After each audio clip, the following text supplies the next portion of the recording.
Welcome. Welcome to Forgive for Good. I am so excited that you have chosen to spend the evening with us. The journey of forgiveness is a lifetime one. It is one that has made my life worth living. I am a child of abuse that started when I was very young, around the age of 2. And that kept on through various instances throughout my life, going through sexual abuse, incest, then rape, trafficked when I was a young teenager, and then assaulted again while I was an adult.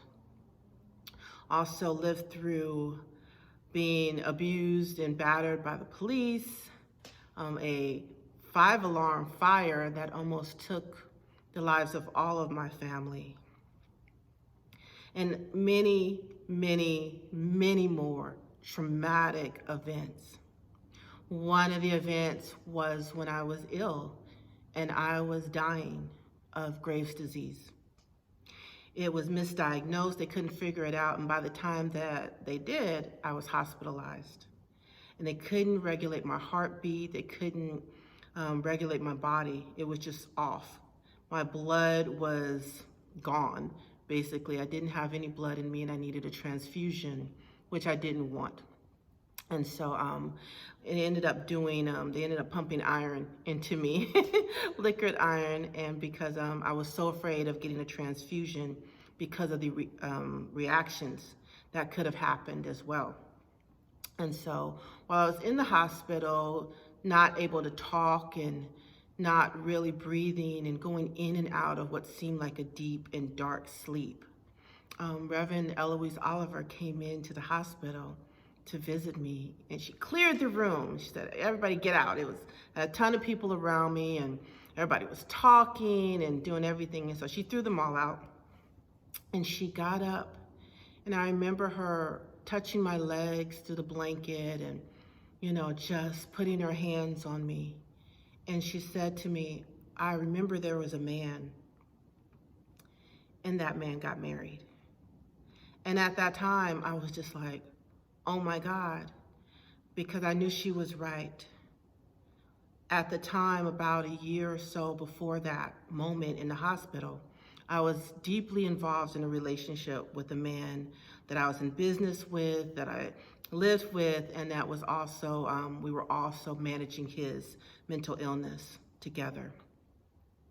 And at that point, he jumped up one day and he left me, and within a week or so after that, he married someone else. And I was devastated. I couldn't breathe. And in fact, the first thing I thought about when I found out that he had got married is that I can't breathe.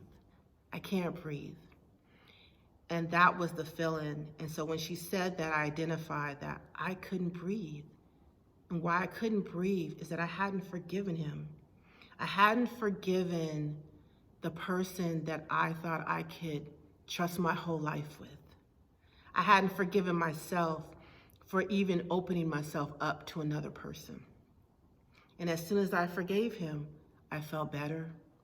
I was treated, and they told me I would be on medication for the rest of my life, that I would have to take a pill a day. And I said, okay. They said, well, as soon as your thyroid, drops below normal or whatever, then you're going to get on that pill. And I said, okay, all right. And I told myself, I don't want to get on a pill. And so instead of getting on the pill, they kept testing me.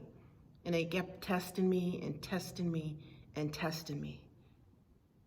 6 months, 1 year, 3 years, 5 years, until they stopped testing me, because my levels went back to normal, as if nothing had ever happened. My body had healed itself because my mind healed itself. The power of forgiveness was able to heal me. It healed my family and brought us together so that we can move forward after all the traumatic events that have happened. It also healed my finances. Instead of worrying about how I was going to pay rent and how I was going to pay bills, how I was going to pay my tuition, my child's tuition, all of our bills, everything started to flow easily and effortlessly and abundantly.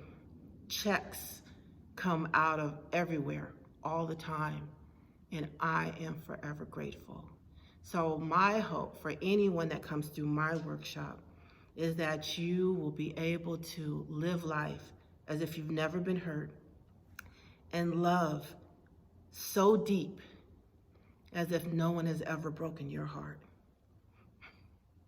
So now let us start our Forgive for Good journey.